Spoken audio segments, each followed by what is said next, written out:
Okay, it is 2:15 and we are ready to get back started. Welcome back, everyone. Next up for this afternoon, we're going to have Kara Thorp, who is a public affairs specialist with AAA Texas. She is going to talk to us about the Don't Drive Intoxicated, Don't Drive Intexticated. At this time, I would like to welcome Kara.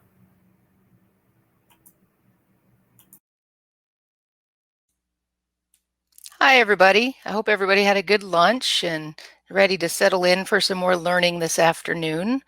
Let me go ahead and pull up my presentation here. Okay. So today I'm here to talk about our distracted driving campaign. It's the Don't Drive Intoxicated, Don't Drive Intexticated campaign that we started back in 2019, actually. Okay. In addition to this campaign, it's kind of a 360-degree effort among the strategies that we employ to try to reduce distracted driving, particularly in the state of Texas, but also nationwide. Of course, we're out there conducting education and research pretty much every day. We're conducting surveys and doing research. We support driver education classes and the inclusion of distracted driving information in those. We're at sporting events, distributing our materials about Don't Drive Intexticated. We're involved in member and community events, media outreach, and of course, we cannot walk the walk without talking the talk. So we do have a pretty extensive employee engagement program throughout Auto Club Enterprises. In addition, of course, many of you know that we do advocate at the Capitol, at the state level, for stronger laws. Those include enhanced penalties for driving distracted, more enforcement, and public awareness campaigns. We also are involved in technology and how it can affect the distracted driving, as Dr. Strayer talked about earlier. We've done a lot of research on evaluating collision avoidance technologies, and we have evaluated the distraction levels of the different in-vehicle systems, also as Dr. Strayer mentioned earlier today. And finally, we can't do any of this, of course, without the involvement from law enforcement. So we have partnered with law enforcement many, many times to get the Don't Drive Distracted message across to everyone. So this concept of Don't Drive Intoxicated, Don't Drive Intoxicated, Don't Drive Intexticated came about several years ago. We did some focus groups. And what came out of those focus groups was the idea that you don't drink and drive, so why would you text and drive? And so based on that concept, we created a hard-hitting and brand-appropriate campaign. Public service announcements were included, and our goal was to target adult drivers who would never drink and drive, but they still get behind the wheel and use their phone behind the wheel. So the goal is to make distracted driving as socially unacceptable as we believe drinking and driving is. And so that is the route we went with our very first PSA. And I know some of you have seen this, but I'm going to go ahead and play it for you real quick. Let's see.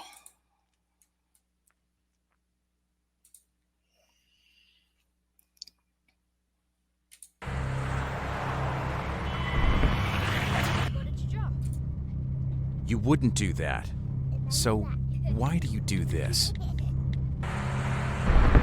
Distracted driving kills an average of 9 people and injures over 1,000 every day in America. Put down your phone. Lives depend on it. Don't drive intoxicated. Don't drive Intexticated. A sobering message from AAA.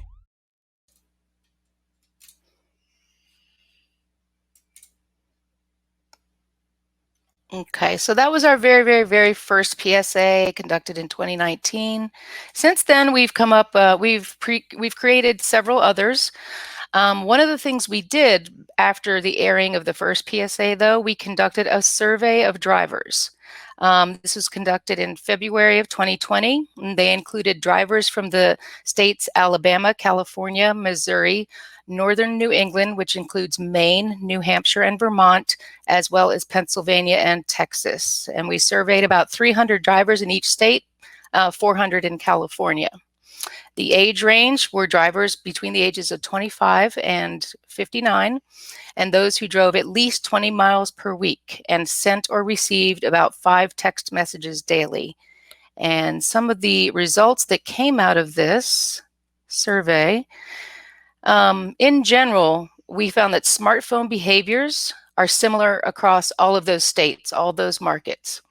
Over half of respondents stated that they never used their smartphone while driving, and with the highest prevalence being in Northern New England. Of course, we saw that on the map earlier, all the blue states up in the Northeast. They're very diligent about not driving intoxicated. However, we also found that only 1/3 of drivers put their phones out of sight when they got in the car. We also found that the influence of children in the vehicle can encourage safer driving behaviors. Many respondents said that if children are present in the vehicle, they were more likely to say that it was never okay to use their smartphone while driving. And those between the ages of 40 and 59 endorsed this concept more frequently. Also, we found that attitudes about smartphone use while driving are similar across all markets. The top reason not to use smartphone while driving is safety. So people are aware that it is a safety issue. Compliance with that law, with the laws, of course, is a lot lower in the state of Missouri. We did conduct the survey there, but as we learned earlier, Missouri does not have a texting or driving law at all. In addition, we found that distracted driving awareness is high, and our PSAs are holding steady or leveling off. So on average, after the survey, we found that 83% of those surveyed had heard of distracted driving, and over half view sponsors of distracted driving PSAs more favorably. We found that distracted driving is part of the conversation in many circles. Across all markets, on average, about 6 in 10 report they've discussed distracted driving with their friends and family. Also, we found that assigning a designated texter is not as prevalent as assigning a designated driver when the driver is impaired. Essentially, 2 to 3 times as many respondents across all markets assign a designated driver versus a designated texter when they're driving with friends and family.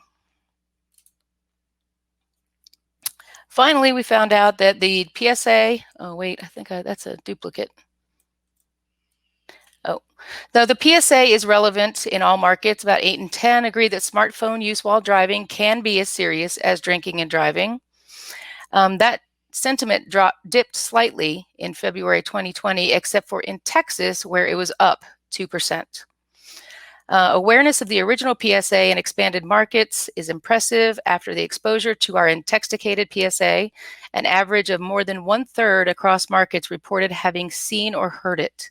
And many reported that they will ask for help when they're driving with someone and let others know about the PSA. Across markets, we also found that the means to discourage smartphone use while driving is passenger pressure and law enforcement and fines. Also, very, very important, were children asking you to stop texting because of safety reasons. So a passenger, or especially a child, asking the driver to stop, that was very influential on their behavior. So we took all of this data and we kind of narrowed it down. What are the main points? And this is what we worked with. This is what we came up with to focus on before the launch of our second PSA. So we found that more than half of drivers admitted that they text or email while alone in the vehicle. Those aged 25 to 34 are even more likely to text or email while they're driving alone. And 1/4 of drivers say it's okay to use a cell phone if they're alone and at a complete stop with no other passengers in the vehicle. So based on this concept, we created our second PSA. It's called the Solo Driver PSA. For this one, we targeted drivers who text alone while in the vehicle. And it also targets the adult drivers, once again, who would never drink and drive, but routinely use their phone behind the wheel. And we focused on the hangover effect. This is what Dr. Strayer was talking about earlier as well. The fact that your mind can stay distracted for up to 27 seconds after the driver stops using that technology, whether it's putting the phone away, after sending a text, your mind can stay distracted for up to 27 seconds after you hang up that phone call or finish that text. So this is a look at our second PSA. We did launch this PSA back in April for Distracted Driving Month.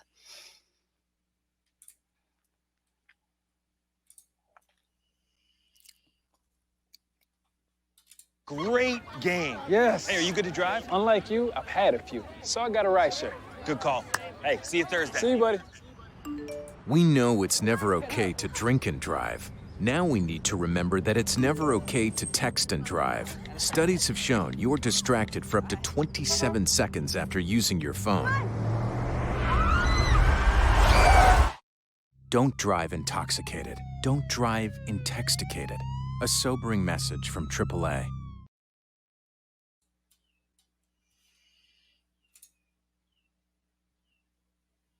Okay. And so, yeah, we launched that one back in April. In addition, we created some social media assets that we can use in our social media, Facebook and Twitter accounts. Also focusing on the solo driver. More than half of drivers admit to texting and emailing while alone. So we're pointing that out to people to make them more aware of their behavior behind the wheel in the hopes of changing it. We also targeted the age group with some of our assets, the drivers aged 25 to 34. We covered the sentiment. Despite the danger of distracted driving, a quarter of drivers say it's okay to still use a cell phone if they're alone and stopped. And of course, we put out the statistic that distracted driving kills more than 3,000 people in 2019, and that's a 10% increase from 2018 data. In addition to those social media assets, we created what we call social vignettes, really short, brief stories, videos of people who have been impacted by distracted driving. And we put these out on social media as well. I'm going to play one of them for you.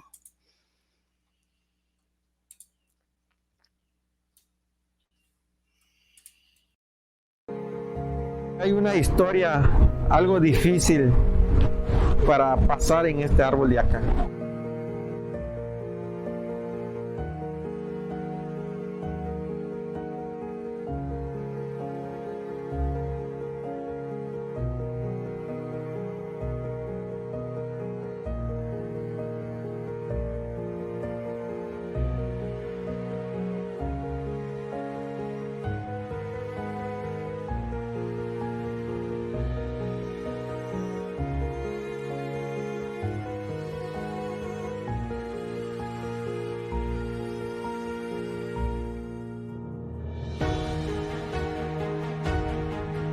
Le digo que Marlene y Amy siempre nos ha dejado algo de ser fuerte a pesar que ella no está con nosotros. Porque gente inocente corre peligro por textear. ¿Por qué digo eso de experiencia? Por lo que pasó por mi hija Marlene y Amy.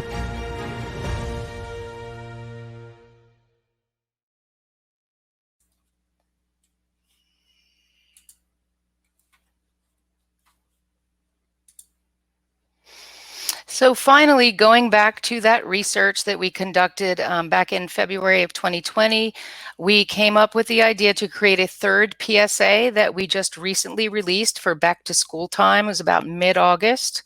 This is called the Kid Influence PSA. And it was based upon the results of the survey, mainly the fact that we were asking drivers how they would react if they were a passenger in a car and their driver was texting. So the goal of this PSA is to remind everyone about the simple act of passengers speaking up to prevent distracted driving, and especially children.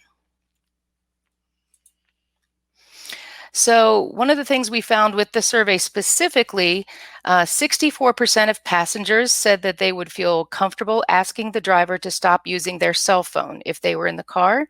That's, though, compared to the 78% of passengers who said they'd feel comfortable asking the driver to put on their seatbelt, and the 85% of passengers who said they'd feel comfortable asking the driver to let them drive instead of allowing them to drive impaired.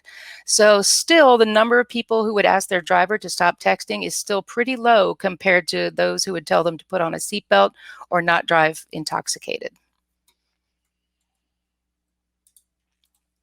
And I'm going to go ahead and play this PSA for you as well. This is the new one.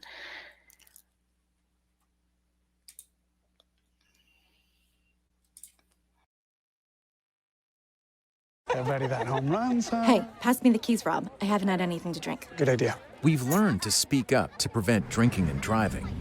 Now let's speak up to prevent texting and driving. What are you doing, Mommy? Here, let me do that for you. So sorry. I don't know what I was thinking. Speak up. Lives depend on it. Don't drive intoxicated. Don't drive Intexticated. A sobering message from AAA.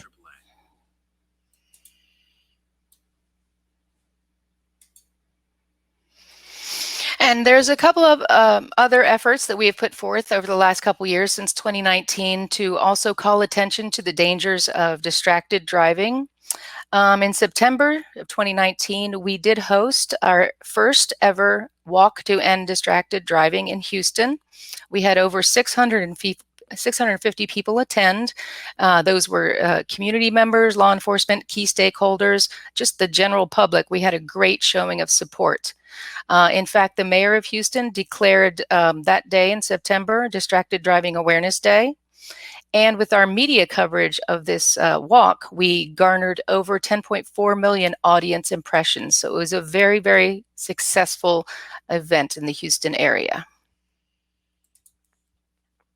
I'm going to go ahead and show you a video that kind of summarizes the walk and gives you a little glimpse at it.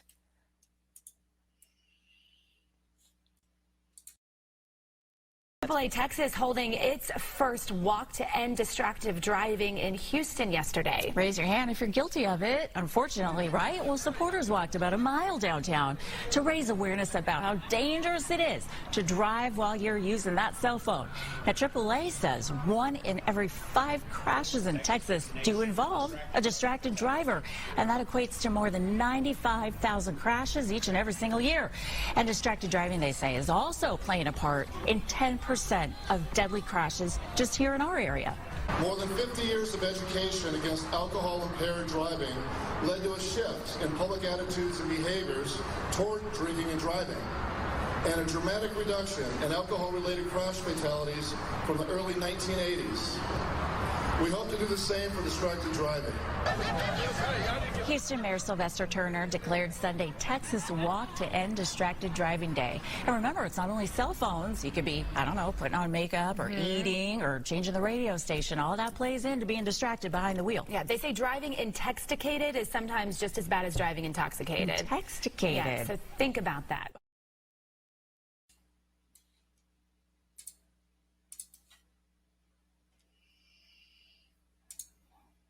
Okay, and finally, one of the other pieces of our outreach campaign. In 2019, we put together a documentary with the Houston Police Department specifically on distracted driving. You know, it was a joint effort very much between HPD and AAA. It took a long time to come together, and then COVID hit. So right when we were supposed to release it in spring of 2020, COVID hit, and we were going to have a premiere in the Houston area, everything. But unfortunately, none of that happened because of COVID. But I do want to show you all just the brief video on what the documentary is about. The documentary itself is actually about 20 minutes long. And at the end of the presentation, I have a link where you can download the entire thing.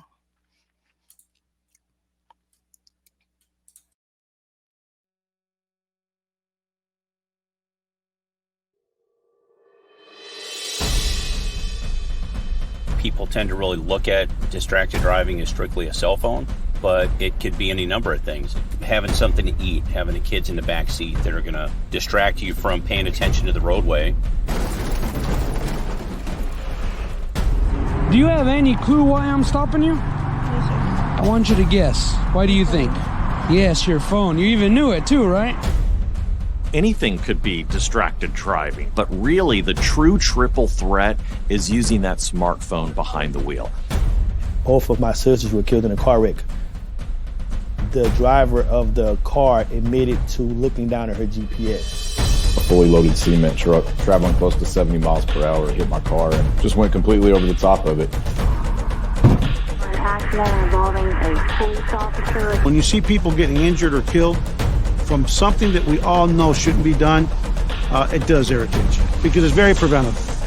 It makes you angry. We're driving down the road, your phone goes off, your first reaction is to reach for your phone. That's a pretty irresponsible thing to do. When you do that, what you're saying is your time, your life matters more than everybody else's. I could have died. I shouldn't be here today.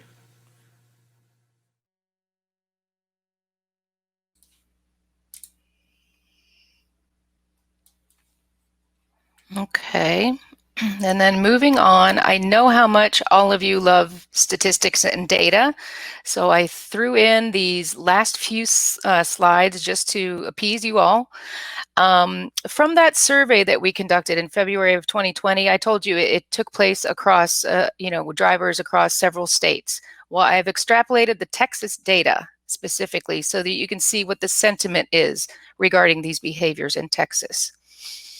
So awareness of the Texas law regarding distracted driving, that's the texting and driving law that went into effect in September 2017. Awareness of the law is relatively high. However, 1 in 10 still report they've never heard of the law. And that is compared to our last survey that we conducted in June of 2019. So basically, this is comparing the data from a June 2019 survey to the last survey, which was conducted in February 2020. And as you can see in Texas, awareness of the fact that texting is banned has gone up. It's at 74%. It was at 66%. So the question here was, Texas has a law regarding distracted driving. Which of the following behaviors does it prohibit while driving? More people indicated that they knew that it covered texting. A few people know that it involves holding a smartphone to answer place calls or talk on the phone. That's handheld phone use. Some people believe that it involves holding a smartphone to type or look at an email. Some believe that it involves using a smartphone or other device at stoplights or stop signs. Some are aware that or believe that it includes talking on a smartphone while using hands-free or Bluetooth, and a very small percentage had never heard of the statewide texting and driving law here in the state of Texas. And this was in February 2020, about 2.5 years after it went into effect. But that number was down at the February 2020 survey compared to the June 2019 survey. And all of this information is available as a handout. My entire presentation is up there that you can download for yourselves in the handouts section. Of course, it doesn't have the videos or anything like that, but there's a PDF up there for everyone to download with this information. So next we asked, what are the penalties for breaking the Texas distracted driving law? And it turns out 4 in 10 are unsure of the penalties for breaking the law. Non-AAA members, women, those ages between the ages of 40, 59, and those who text less on a daily basis were the main ones who reported not being sure of the penalties compared to their demographic counterparts. So a majority of those surveyed were aware that the fine is between $100 to $200 for second and subsequent violations of texting. But look at the number of people who are not sure what the penalties are of that law. It's pretty high. It's almost half in each case. It really says that we need to get out there and we need to push the penalties more, or even take a look at the penalties. Maybe they're not sufficient enough to dissuade, drivers from texting and driving. We also asked, how does the law influence, if at all, the way that you are driving today? Again, in blue, we're looking at the February 2020 responses. In black, we're looking at the June 2019 responses. So those who said, I don't use a smartphone or other device while driving, that went up compared to June and February.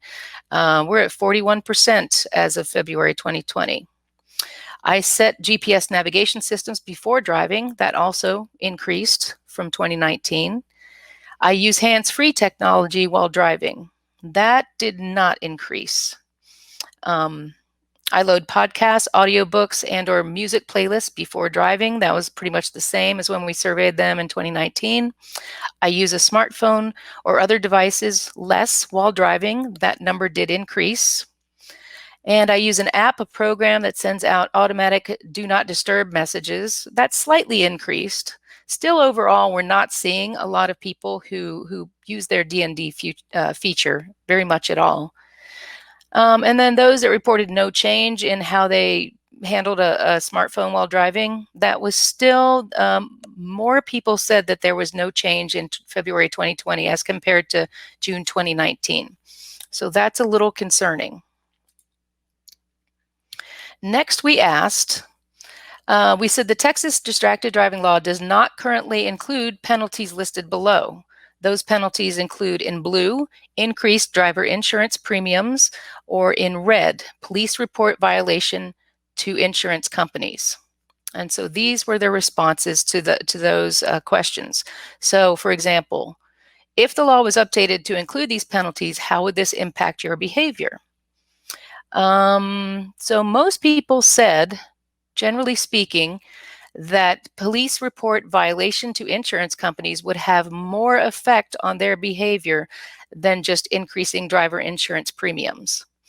That implies that, they don't want points on their record and they don't want their insurance company to know because they don't want their rates to go up. So that is really very, very key. And I think it's going to be the future as we go down the line trying to strengthen our distracted driving laws here in the state of Texas. I think this is going to be really, really important. That's an important next step, is to get it on your record and have your insurance company find out about it and, adjust rates accordingly. That seems to be the one thing that's going to change behavior. Finally, we asked the survey respondents if Texas had a hands-free distracted driving law that prohibited drivers from holding and using a smartphone while driving. Which of the following would you support? So in blue, the survey respondents, the most recent ones from February 2020, and again in black, the respondents from June 2019. So a law that allows the driver to make a call and talk on a smartphone using only hands-free technologies, a majority of people as of the February 2020 survey support that, 58% as compared to 55% in 2019. And a law that allows the driver to make a call and talk on smartphone using only hands-free technology, only when it's an emergency, fewer people are in support of that. As you can see, it's 31% versus 33% in June of 2019. And those that support neither of these are pretty much equal at 11%. So hopefully this gives us some insights into how we need to proceed, in the future when it comes to strengthening the distracted driving laws that we have here. Again, you can download this presentation and all this data from the handout section. But I really also want to encourage everybody to please share our resources. They are free and open for anyone to use. All of our distracted driving PSAs and social media assets can be found at AAA.com/don'tdrivedistracted. And if you're looking to view or download the full 20-minute Houston Police Department documentary called Sidetracked, you can access that from this link on YouTube right here. And with that, I guess I'll go ahead and take any questions if we have any. I don't see any questions in the queue, but I would like to open this up. If you do have a question for Kara, please type it now. Hopefully you can type pretty fast and get that question out to her. I will say, Kara, as I was looking at the chat, everyone enjoyed the PSAs, and they are definitely going to be using them. Okay, great. I totally encourage that. They're for everyone. Okay, well, I don't see any questions. So I am going to say, Kara, thank you so much for joining us this afternoon and providing the information, the education, the PSAs. It's so important to us. And we're so glad that AAA Texas is one of our partners. Same with us. I think we work good together. And you saw a lot of, the traffic safety stakeholders in the Houston video there. There were some familiar faces. We've got a good group here, and everyone is really, really dedicated, to ending distracted driving. All right. Well, thank you, Kara. Thanks. Okay, bye-bye. Bye-bye. Okay. So next on our agenda, our second to the last speaker of the day is Tyson Deaver. He is the author of Trauma is a Team Sport, How to Turn Tragedy into Goal-Crushing Motivation. So at this time, I would like to welcome Tyson. Thank you, Robbie. Let me get this all up and going here. There we go. I hope everybody is doing well. Kara, great job. And those PSAs are awesome. I hope that you guys will take those and use those. A little bit about me. I know a lot of you have probably heard me speak or seen me around. For some of you who haven't, this is going to be new for you. So that is awesome in itself. My name's Tyson Deaver. I'm a motivational speaker. I get to travel the country, share my story of being in a car wreck with a distracted driver. That put me into a wheelchair for the rest of my life. I know that is difficult to see sitting on a virtual platform, but I'm sitting here in a wheelchair. Hi, Cindy. Hi, Heather.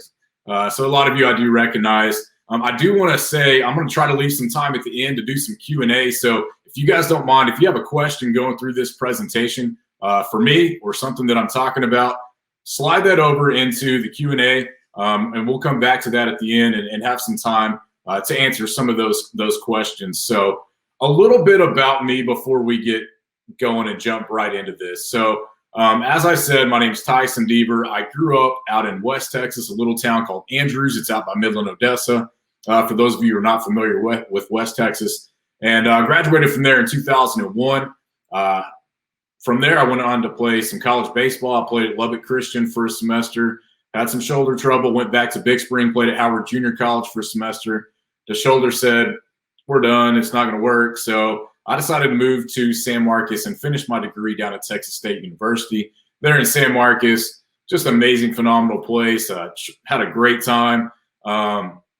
In 2005, when I was a junior there, I had a car wreck where I'm going to share my whole entire story, but that's what's left me paralyzed and in a wheelchair for the rest of my life. Went back to college. I ended up finishing my degree there at Texas State. I was a teacher and a coach at Hayes Consolidated and in Buda in South Austin. I did that for 2 years.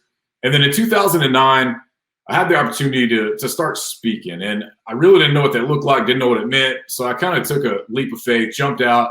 And to say it's been incredible is an understatement. I truly love what I get to do and just sharing my story and hopefully making a difference in the lives of those who I get to talk to and share my story with. So, but getting into the presentation and my story, we're going to talk about 3 different things today. I'm going to share my story with you, so you're going to know all about that. We're going to talk about some change.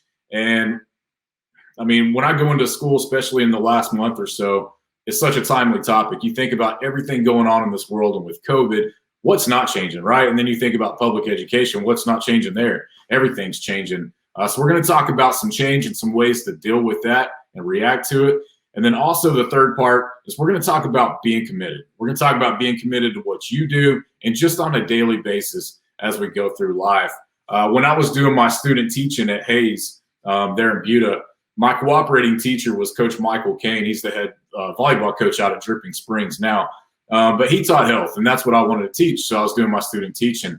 And at the end of that semester before I graduated, he had all the students fill out a survey. And on this survey, he said, what did Tyson do well, and what are some things that he can work on?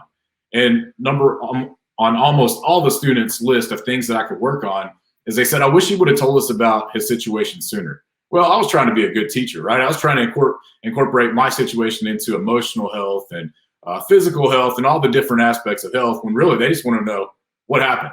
And so I'm sure that's what you're thinking. I want to share my story with you guys. I'm going to show you a video real quick that's going to tell my story in a nutshell. It is intense. You're going to hear hear now one call. You're going to see pictures. You're going to hear a lady in the background say it's definitely fatality. And if you listen closely enough, you're actually going to hear me in the background fighting for my life. So it is intense, but I want to show you this so you'll better understand, and we'll talk about it as soon as it's done. Check it out.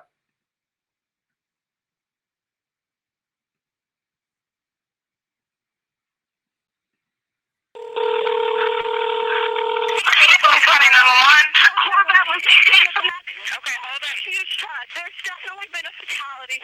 Definitely. There's a car on fire. Looks like there's someone stuck in there. Okay. Security 7901. Have you reported an accident on 1626 at Elm Grove? I'm sorry, man. Are you reporting an accident? Yes, I was just in it. Okay, hold on just a second.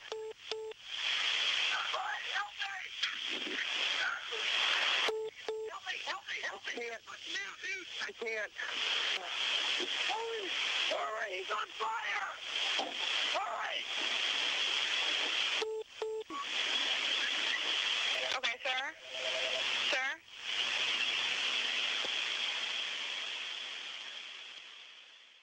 Well, he's paying the price because he's paralyzed. And people living here in Hays County say it was an accident just waiting to happen. I just remember looking up and seeing fire on the dash of the car and saying, I've got to get out of here. The next thing 22-year-old Tyson Deaver remembers is waking up paralyzed from the waist down.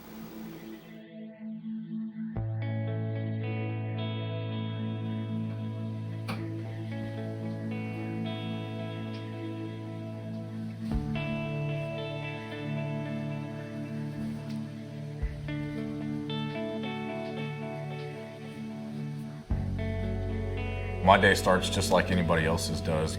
I wake up, I put my socks on, I put my shoes on, I get into my wheelchair.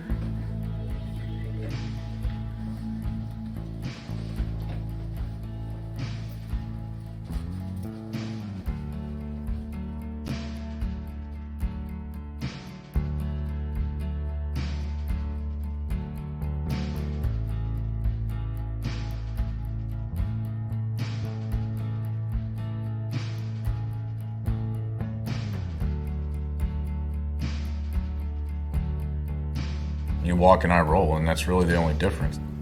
I'm doing everything I'd be doing today if I was still walking. I just do it a little bit differently.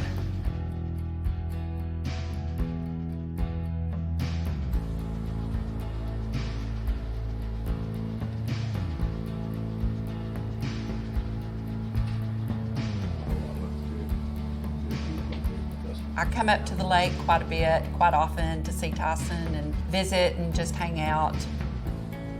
March 11th, 2005 will always be a very special day to us, a day that I will never ever forget. Within the snap of a finger or within a phone call, our lives changed forever. You know, I remember the sound, and I remember the smell and the fire, and I remember being trapped inside this burning car thinking, man, I've got to get out of here. My back was against the wall. The only place to go was up for me. There was no quit. There was no give up. That's not in my vocabulary. That's not who I am. That's not how I was raised. You know, change is going to happen.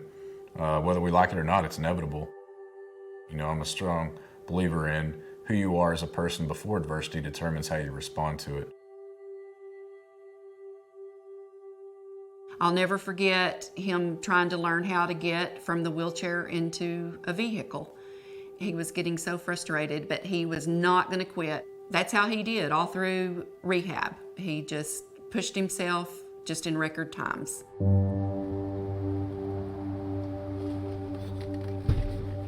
It's a daily battle. You know, just like everybody, you have your good days and bad. You know, you're going to have those days where it truly does take everything in you just to get out of bed, put yourself in a wheelchair and go do life that day. But quitting is not an option.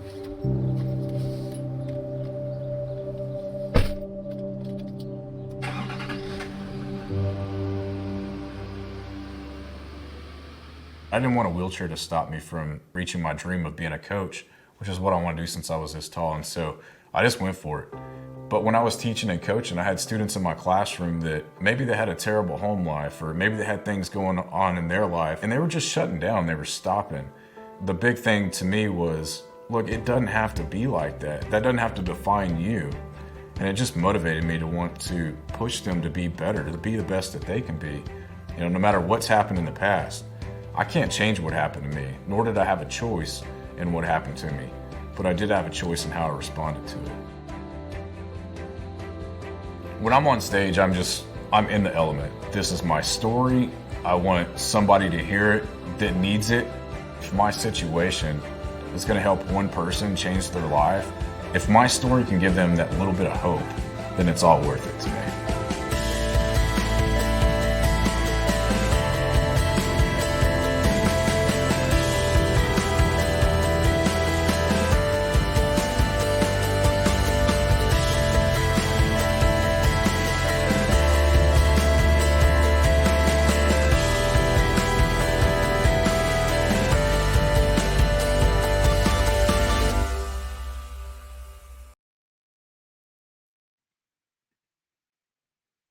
Are you who you want to be? And I love the way that video ends. Couldn't end any better. And I want you to ask yourself that question today.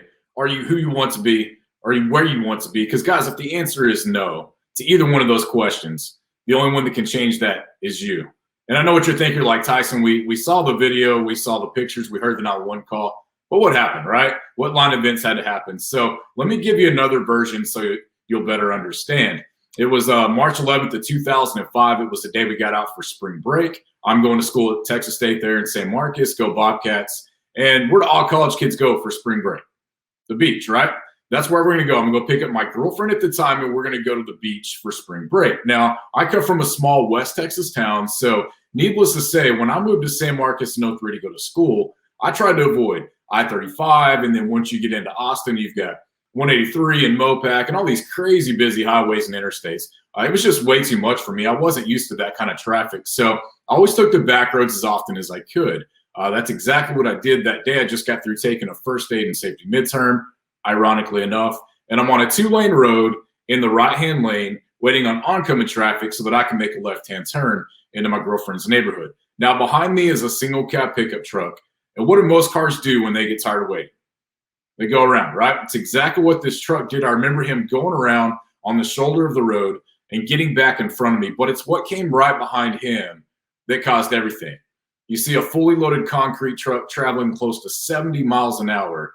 Whether he didn't see me, his brakes failed, he's texting and driving, he's eating a cheeseburger, I don't know. I never will know because he had the opportunity to tell me he couldn't. But he hit my car from behind.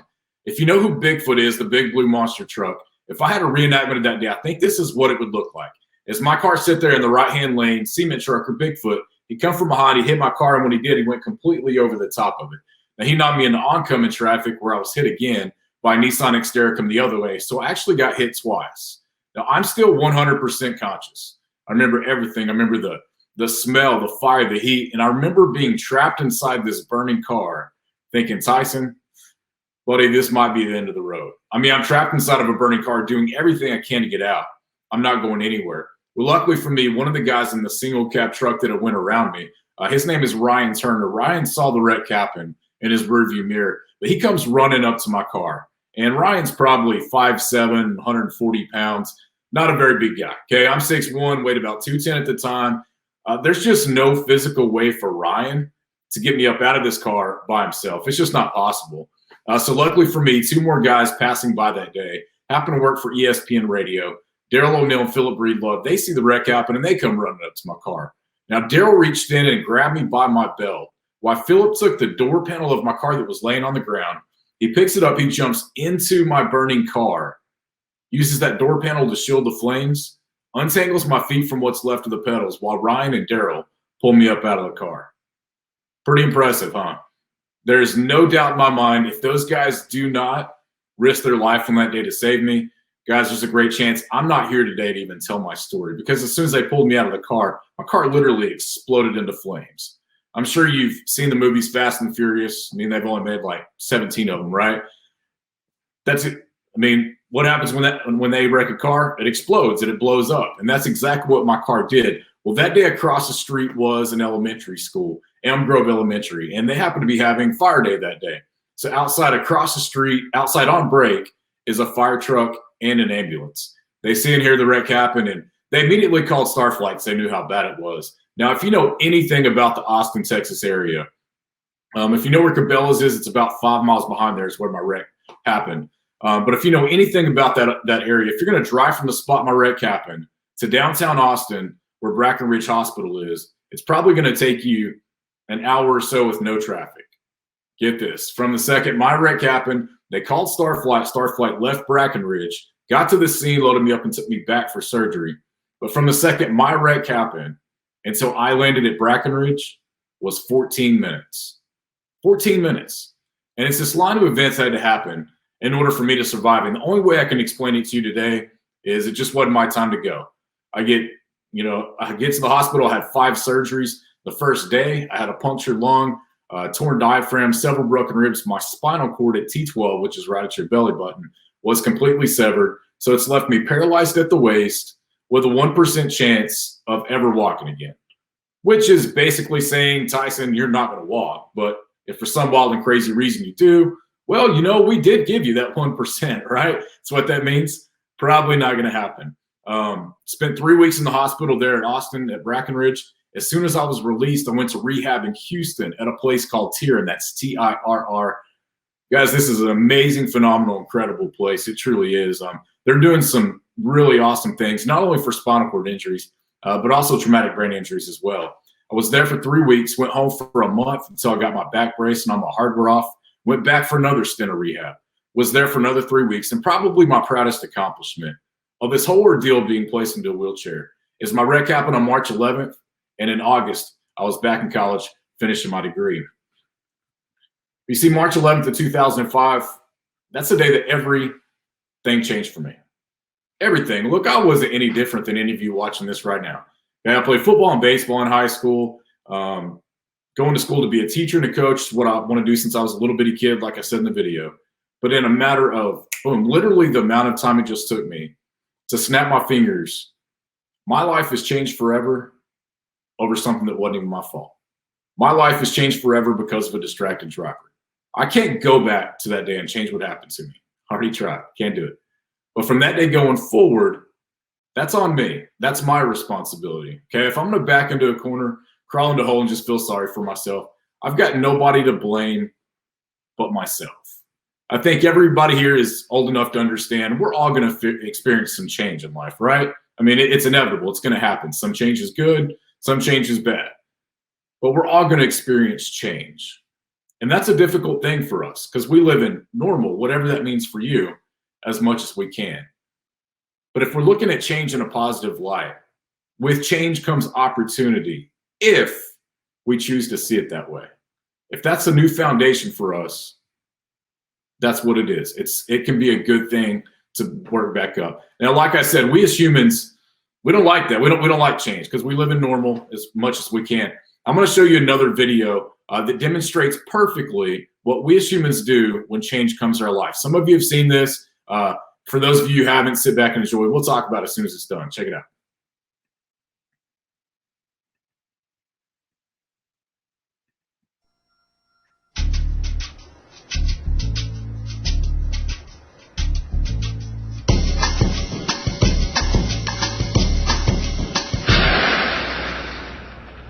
Whoa, that's not good. Oh, I don't need this. I'm already late. Somebody will come. Anybody out there? Do you have a phone? No. Sorry. Somebody! Hello? There are 2 people stuck on an escalator and we need help. Now, would somebody please do something?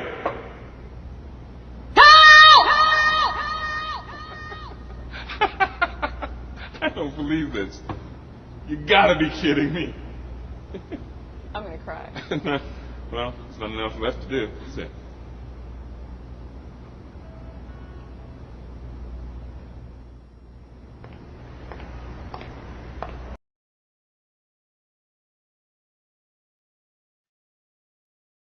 Well, gotta love technology, right? It didn't show up, so we'll just move on. But main thing is they're on an escalator. It stops. They don't know what to do. They start freaking out, and the guy's going to come fix it. So he starts riding up the escalator, and it stops. So now they're stuck. When really all they have to do is walk up the escalator, right? But this is what we do. Change comes in our life, and we stop. We freeze, and we freak out a little bit. But in reality, all we have to do is keep moving forward, keep putting one foot in front of the other. Okay, there's 3 ways of looking at change when it comes to your life, and I'm going to go through these really quick. First one is this. You can try to ignore it. What I mean by that is you can try to pretend it's not happening. You see, on March 11th of 2005, I died 4 times. Flatline, done, gone. Almost to the point where the doctor said, if he goes out again, just don't even work on it. Now, I understand I have all these reminders around me on a daily basis. I have to roll around in a wheelchair. I have to drive with hand controls. Anytime I want to get out of my chair, I've got to physically pick up my leg and move it. I've got all these reminders around me on a daily basis. But you think there's days where I wish I could wake up and pretend that this didn't happen? Absolutely. I would love to wake up one day, stand up out of bed, stretch, put on my socks and shoes, and go run 5 miles. Okay, maybe I'm lying a little bit. I would like to have the opportunity to turn down running 5 miles, right? But you get what I'm saying. But guys, if we're going to go through life trying to ignore change, trying to pretend it's not happening, we are never going to move forward. The next thing you can do is right there, react to it. What I mean by that is you can play the blame game. Come on, are you kidding me? I can blame anybody I want to blame for rolling around in this goofy looking chair. Remind you, I'm doing everything I'm supposed to be doing. I'm going 0 miles per hour with my seatbelt on and my blinker on. Okay, I can blame Hayes County for not having a turn lane, my girlfriend for living where she did, my parents for allowing me to even go to school down there, myself for not taking a different way to her house, the cement company, the cement truck driver, the list goes on and on and on. Rightfully so, I'm doing everything I'm supposed to be doing. But again, if we're going to go through life, placing the blame on others and not taking responsibility for events and change in our life, you're never going to reach goals we have set for ourselves. And last but not least is what I'm going to challenge you to do today, and that's simply right there on the screen. Meet it head on. When I was in the hospital, the doctor comes in and he says, Tyson, you're paralyzed. And I said, yeah, whatever. And I didn't believe him because doctors don't really know what they're talking about, right? No, they do. I just didn't want to believe him. But he says, Tyson, you're paralyzed. I said, yeah, whatever. A little bit later, my mom comes in. We're sitting there, we're talking, and I look up at her and I said, Mom, am I paralyzed? She gets this big white smile on her face. Says, Tyson, don't you worry about a thing. You're doing awesome. Take this day by day. Give it 110%. Everything's going to be fine. Okay. A little bit later, we were sitting there. We were talking again. I look up at her and I asked her again. I said, Mom, am I paralyzed? Here comes that big white smile. Tyson, I told you. Look, you're doing awesome. Take this day by day. Give it everything you've got. Everything's going to be fine. Okay. A little bit later, we're sitting there. We're eating dinner. I look up at her and I asked her again. I said, Mom, am I paralyzed? Here comes that big white smile. Tyson, look, your dad and I are here. We're going to help get you home, get you living life again. Everything's going to be fine. Take this day by day. Give it 110%. Everything will be A-okay. Got it. So after asking her about 9 or 10 times and really not ever getting a straight answer, the answer that I was looking for, I finally just stopped her mid-sentence, looked her straight in her eyes, and I said, Mom, am I paralyzed? And guys, right then and there, I forced my mom to tell her oldest son that I'd probably never walk again. Look, I get asked all the time, Tyson, if you could go back in life and change anything, what would you change? Well, I understand you'd probably change the fact your car wreck happened. I'm going to be 110% honest with you guys when I say this. And for those of you who know me, I think you'll vouch for me. I wouldn't change anything about my life, okay? I wouldn't change the fact my wreck happened, where it happened, the events surrounding it. I wouldn't change any of it, but here's why. 1, I believe I'm a lot better person today as a result of it. 2, I'm accomplishing some things in my life today I never would have accomplished before. And 3, I have more drive and motivation in my life today than I ever have. I mean, seriously, I wish I had this drive and motivation when I was playing sports in high school and college. For real. Who knows, it could have happened. But if I could change one thing, the only thing I would change is the fact that I put that on my mom to tell her oldest boy that he'll probably never walk again. Look, No parent needs that responsibility. But it's what I said right after that that's meeting it head on. I looked up at her straight in her eyes. I stopped her mid-sentence and I said, Mom, am I paralyzed? That big smile that she once had went to a frown, a big tear come rolling down her face. I'll never forget that. And she says, yes, Tyson, you're paralyzed. I said, did it hurt anybody? She goes, no, it wasn't even your fault. I sit back in the bed and, man, I could just sense it hurt in her voice from having to tell me that. I looked back up at her, and the first thing I said when I found out I was paralyzed, I said, Mom, that's okay. I'll just go play wheelchair basketball. Promise you can't make this up. It's what I do. I live in the Austin, Texas area. I play wheelchair basketball for the team there. Pre-COVID, we just got back from New York, where we brought first place back to Texas, where it belongs, right? Yeah? Guys, that's media head on. Okay, that's taking a potentially bad situation and turning it into a positive. Now, you may be sitting out there thinking, yeah, Tyson, blah, blah, blah, yada, yada, yada. You face some adversity, you overcome it, you're still doing good, you're still successful. Why are you telling us this? Why do we even need to know this? I got you. How many of you would like to be a little bit better at your position? Whatever it is you do. How many of you would like to be a little bit better brother, sister, son, or daughter, husband, wife? How many of you would like to help around your community a little more than you do? Okay, here's an interesting fact about the population of the world. I say interesting because we know this, but yet there are people out there, that are companies out there that will spend millions of dollars a year to get what I'm about to tell you. And that's this. The majority of people in this world fall into a category in the middle known as average. Average. They're going to show up, they're going to go through the motions and do just enough to get by, just enough to pass.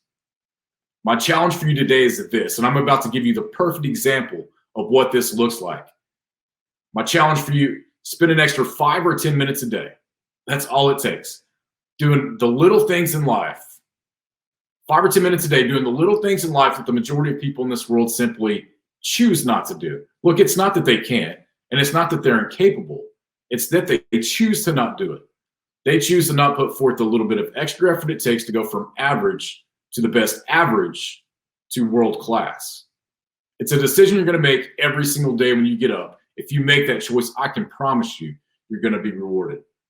You will. Getting back to distracted driving, and Kara did a good job in the presentation before me. Their PSAs were awesome. Talking about some of the statistics and all that. Talking about distracted driving, clearly it's something I'm passionate about. It's why I'm in a wheelchair. It's a serious issue. It's a serious topic, and it's not going away. It's important for me to say, you are a leader.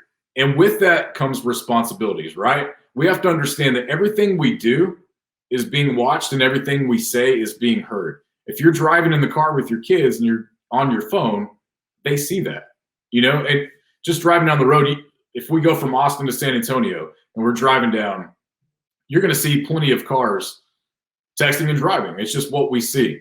Understand that you're a leader and that everything you say and do is being heard. So lead by example.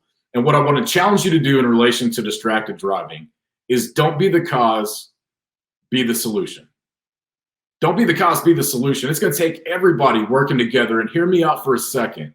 Guys, what I don't want to happen, what I don't want is for any of you to have to go to a mediation room, sit at a long table with a bunch of attorneys on one side, a mediator on the far side, and a family on this side with a guy in a wheelchair like myself, knowing that he's in a wheelchair because of a decision that you made to be distracted behind the wheel. And on the flip side of that, I don't want any of you to have to attend a funeral memorial service where somebody's passed because of a decision that you made to be distracted behind the wheel. Don't be the cause, be the solution. Guys, it's going to take every single one of us working together to end this, to make a difference. I am, let me go back for a second. One of my buddies from high school and ended up being one of my college roommates as well. He's a teacher and a coach here in the state of Texas. And so I was talking to him at the beginning of the week, and we talked quite a bit. And just the conversation that we were talking about is everything's changing, right? Like life's changing, students are changing, sports are changing, him being a coach. Everything around us is changing. And we got on the topic of distracted driving because he knew I was doing this presentation. And I said, dude, what if we did like just a short informal survey with some of your students? He's like, that's fine. So I sent him 5 questions. And he handed it to his students, and he handed it to his students and got me the results back. Now, keep in mind, guys, this is a very informal survey. It's on a very small sample, but this is straight from students in high school right now. What are they thinking right now? So here's some of the questions that we asked. There's 5 of them. We'll go through them. The first question that we ask is distracted driving a serious problem? 82% of the students said yes. 18% said no. Is that right on track with what you would think? It is for me. I mean, I think everybody would agree that distracted driving is a serious problem. So I'm not surprised by that. In fact, if I was going to be surprised, I'd probably say that the yes part should be a little bit higher. Second one. Now, most of these students are all driving. He speaks or teaches an upper level class at the high school. So do you text and drive? This baffled me. 1, do they really do it? And 2, are they admitting to it? 63% of these students said, yes, I do text and drive. That's mind-blowing to me. That, I mean, at least they're being honest, right? I mean, we hear our phone go off. Your first instinct is to look at that. But to see this, these results come back, do you text and drive? 63% of students saying, yes, I do. These are new drivers. They're not experienced at all. So to see 63% is concerning. The third question, how likely are you to call someone out for driving distracted, whether this is you and a passenger or you're driving alongside somebody? 55% are likely to speak up for themselves and say, hey, don't text and drive. Question number 4, have you or somebody you know been in an accident involving distracted driving? 47% said yes, 53% no. I figured it might be a little higher. I mean, I feel like we all know somebody who's been in an accident, whether that's a fender bender or, something, I say accident, car crash, or something more serious like mine. So that's a little odd or different from what I would say. And the final question that we asked was something that I wanted to throw in. Being a person who was in education, now I travel the nation sharing my story, trying to make a difference on distracted driving as a whole. It's a question that burns in me. And is there enough awareness and education on the dangers of distracted driving? 31% said yes. 31%.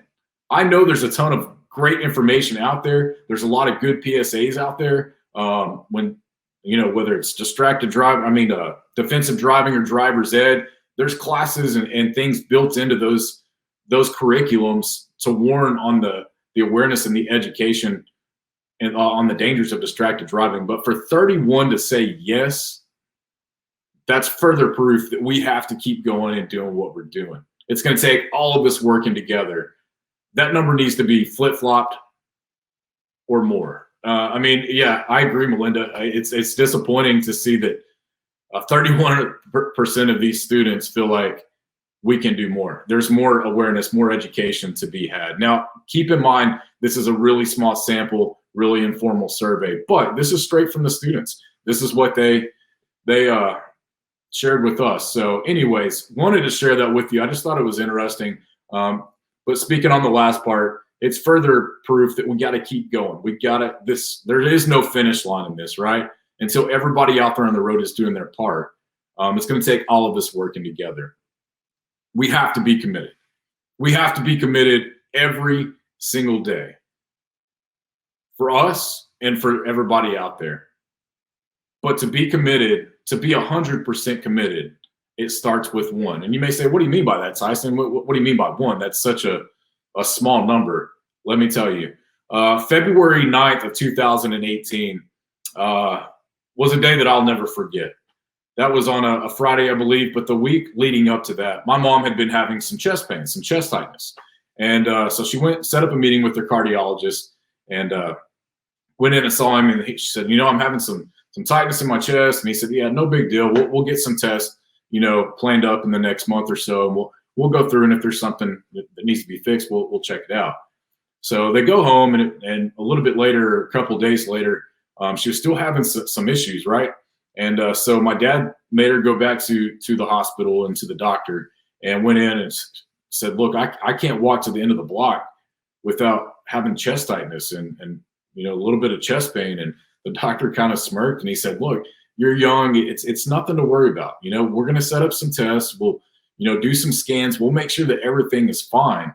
And if there's something to fix, we'll go in and fix that. But this isn't anything that's time pressing. And my dad jumps in. He says, look, I don't think you understand. I don't think you're hearing what she's saying. She cannot walk to the end of the block without her chest being tied. He said, all right, look, Friday, if you can be here about 6 o'clock, I'll be done with all my appointments. We'll go in, we'll do a routine angiogram. If there's something to be done, we'll take care of it. Fine. So Friday comes, we go to the heart hospital there in Dallas, Fort Worth area. And there's 4 of us that went. There's my mom, obviously, and then myself, my dad, and my mom's friend, Pam. And we get to the hospital, and mom's signing the paperwork. She's checking in. She's laughing, cutting up, and they take her back to the room, and they're getting her prepped for this angiogram, the procedure. And she says, look, why don't you go across the street and eat some dinner over at Papado's and come back in a couple hours, and by then I should be done, and we'll load up and we'll go. So we do, you know, thinking it's no big deal. And so we go across the street, we eat Papado's, and we come back, and we get to the waiting room. And I'm sure most of you are familiar with waiting rooms these days. You go in, there's a big TV on the wall, and you know there's like a code of numbers on there, and that's how you can identify who your loved one is. And then it'll tell you like in progress, finished up, or where they're at in the procedure. So we get there, we find her numbers, and it says still in progress. And so we sit in the waiting room. We've been there for about 30 minutes, and by this time it's probably about 2.5 hours into the procedure. And a nurse comes into the waiting room. She says, "Yeah, Deaver family." And we're like, "Yeah, that's us." She goes, "If you'll follow me." So we start following this nurse down this long hallway, and it was dark for whatever reason. I remember that. But we get to the end of this hallway, and there's another hallway that goes off to the right, but there's a room off to the left, and there's a bench seat and then a couple chairs. She said, "If y'all will have a seat right here, the doctor will be in shortly to talk with you." So we're sitting there, and we're kind of joking and just waiting for the doctor to come in. And a little bit later, this young guy, younger than myself, comes in, and he starts walking down this other hallway. And he's getting to us, and the closer he gets, he's acting weird. Like he's looking around, he's kind of moving or touching the back of his head. He's moving his arms, he's shaking. He can't look at us. He gets all the way up on us. He goes, "Look, I don't know how to tell you this, but your wife and your mother just survived a 99% widowmaker. I didn't expect her to get off the table." He said, "I don't know who you pray to, but you need to leave right now, and you need to thank your lucky stars that she's still with us." And then he walks off, and we're looking at each other like, holy cow, what just happened? Like this news completely blasted us, right? So we're sitting there, and we get mom to a room, and we go up there, and we're telling her what happened, what the doctor just told us, and she just can't believe what she's hearing. She had a 99% widowmaker. And so the time comes that evening. Her friend Pam had already left. My dad was going to stay with her. They're going to keep her overnight for observation, obviously. And I leave the hospital, and I get out, and I go to my truck. And I'm rolling out. I jump in the truck. I get my wheelchair in, and I look up, and here's the first thing I see.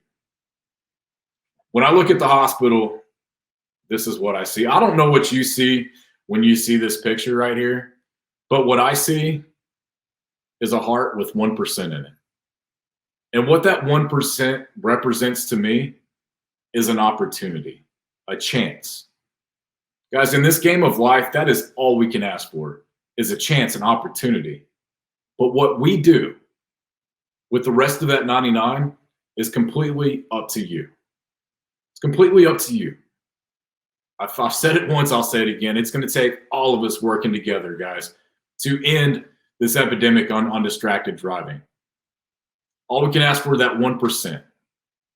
That 99, take it. What an opportunity we have to make a difference in somebody's life with that. If you're a book reader, I just got done writing a book. It is done. It is out. It's available on Amazon. That's the only place it's available. It's called Trauma is a Team Sport, How to Turn Tragedy into Goal-Crushing Motivation. I want to be very clear about something. You don't have to be a person who's been through trauma in your life to relate to this book. No matter who you are, where you've come from, or what you're done or going to do, we're all going to face some adversity in life, some speed bumps. This book right here is full of tools and resources that are going to help you get through those difficult times. Going to give you a little bump to help you get over those speed bumps. Take it, read it, guys. I would love nothing more than for you to read it. I wrote it for you. If you do, shoot me an email. Let me know what you think about it. And I'm going to close it out with this story right here. Some of you may have heard this. If you haven't, sit back in your chair, enjoy. It's a good one. You know, in education and being around people in general, sometimes we can wonder if what we're doing makes a difference. And this story right here is just strong proof that what we do on a daily basis does make a difference, and the opportunity we have each day to make a difference. But Coach Halsey was my high school baseball coach, and he had a very unique way of in practice each day. Practice would be over, get us on the dugout. We would have what he liked to call trivia time.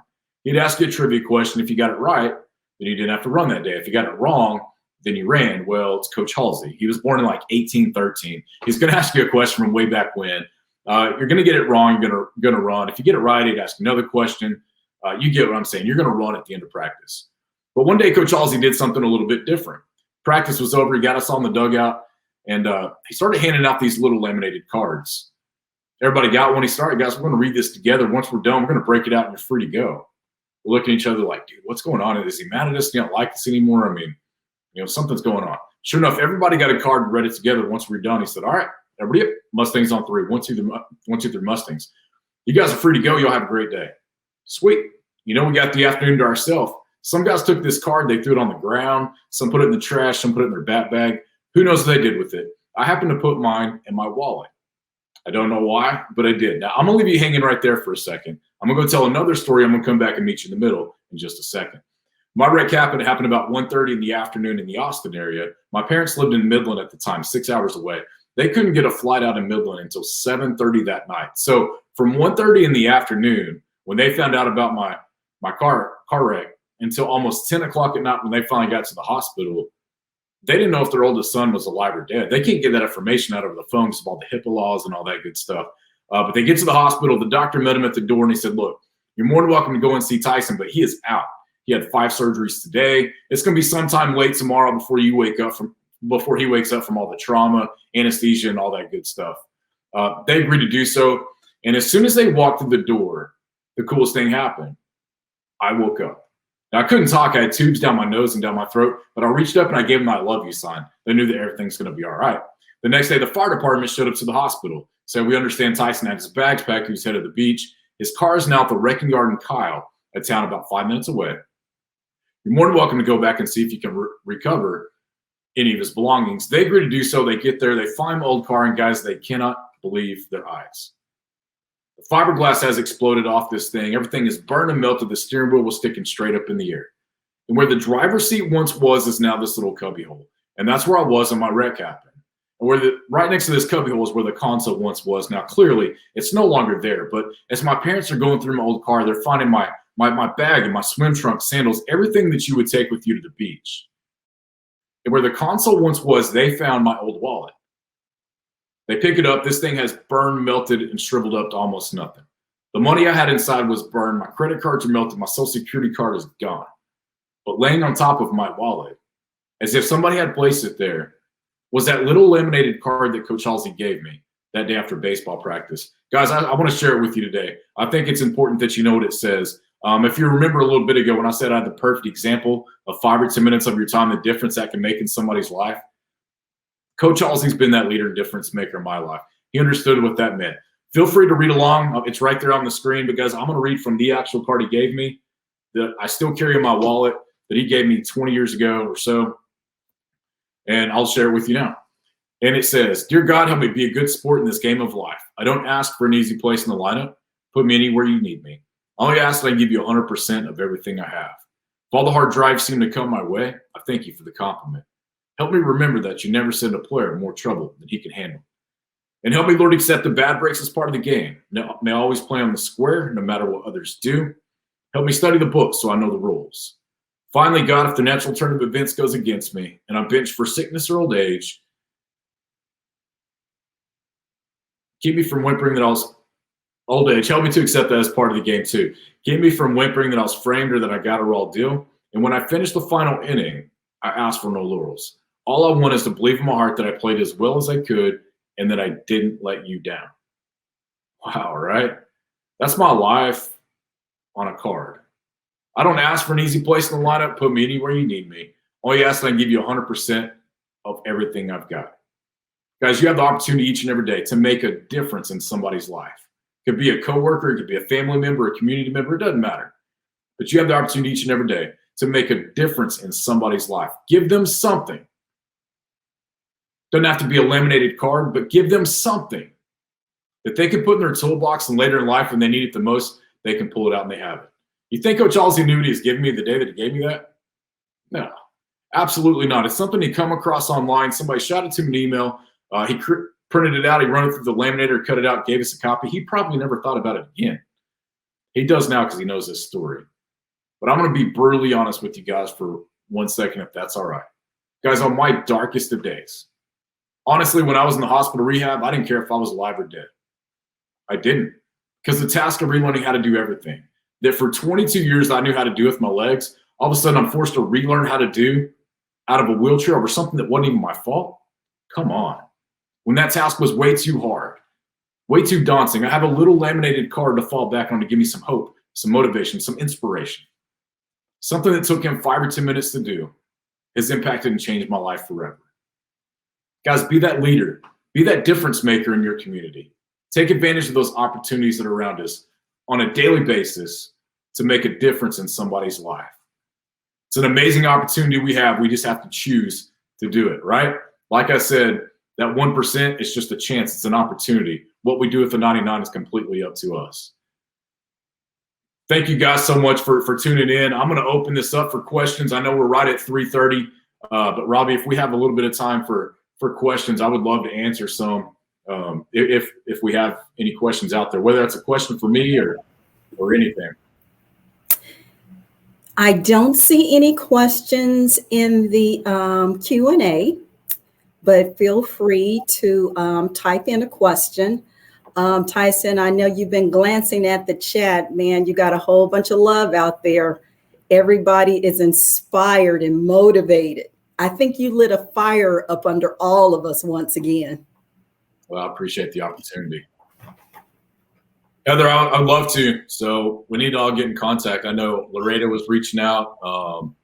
Cindy and Mary Jo want to go back to College Station. I would love the opportunity. So let's touch base. We'll make that happen.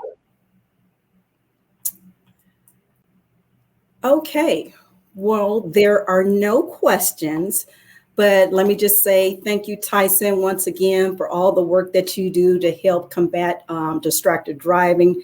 Of course, today you've been such an inspiration to us, and that's why we work so hard with community outreach, education, and enforcement. And you have challenged us again today to be the solution. Awesome. So thank you. Yes, I'm stealing your words. Be the solution. Thank you, Robbie. I'm going to sign off now. All right. See you guys. Okay. All right. Well, we are near the end of the day, and I just wanted to say thank you to all of our speakers. And we had some very special people that did all the hard work behind the scenes in order to make this a successful summit. And I usually don't do this, but I'm just going to call a couple of names because I think it's only appropriate for today. I do have to say thank you to our interim director, Jim Hollis, and of course, my supervisor, Carol Campa, and my lead, Jessica Sun. You guys have been great and awesome, and just thank you for all the support. And then I also have to say thank you to the Sherry Matthews group, Chris Sharman and Julie Pippin. Oh my God, you guys have just been absolutely wonderful. And then I'm going to close out and say it has been a pleasure being your host for today. You guys have made this easy, and now we are at the tail end. So at this time, I would like to ask George Villarreal, Deputy Director of the Texas Department of Transportation Traffic Safety Division, to offer the closing remarks.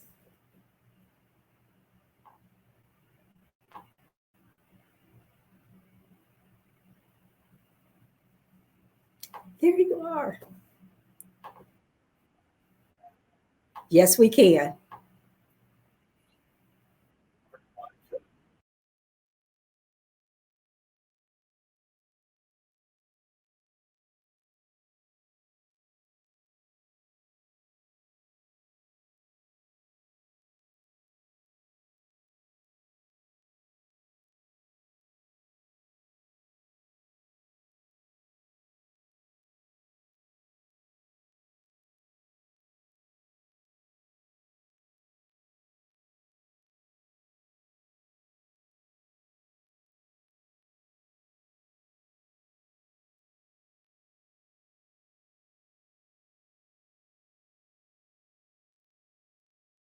them. That instant can have a dangerous and even tragic consequence. Sending or reading a text takes your eyes off the road for an average of nearly 5 seconds. And if you're traveling at 55 miles, eyes closed. That's not only a risk worth taking, but it's also illegal in Texas. Research does show that regardless of whether you're using a voice-to-text program, a hands-free device, or a handheld device, a distraction will still affect your driving. So as you leave the conference today and go about on your daily lives, let's all be more focused on what we're doing behind the wheel. Distracted driving ranks second on the list of contributing factors cited in traffic crashes occurring in 2020. Even so, with all of our efforts making a difference, people are starting to recognize the dangers of distracted driving. We regularly hear about people walking up to our outreach teams at events and sharing stories about friends or family members impacted by distracted drivers. As we heard from all of our speakers today, and distracted driving is a complex and challenging problem that does take many forms. We looked at how education, engineering, psychology, new technology, it can all help us reduce the number of distracted driving crashes, deaths, and injuries. We hope that today has inspired you with renewed commitment and practical ideas to convince drivers to give driving their full attention when they're behind the wheel. Please share what you know and have learned today. And if you're only talking to friends and families or coworkers, make sure you share the message. People have different opinions about what works and what doesn't work to get drivers to avoid distractions, but the important thing is for all of us to work together to make safe driving a top priority and to continue focusing on the issues surrounding distracted driving, and thousands of lives depend on it. And on a personal note, I would just like to really just express gratitude and thanks to Tyson and the individuals who have gone through an event like this and have the strength to continually share this message and putting it out there and actually putting something tangible and physical for people to see out there and sharing the message on some of the results of distracted driving. So thank you very much. And as a quick reminder before you leave, please take a moment to visit the attendee lounge and click on the summit evaluation button and give us your honest thoughts on the information you heard today. Thank you again for spending your day with us, and thanks to all the staff who worked extremely hard to make this summit possible. And most importantly, safe travels to everyone on your way home. Thank you.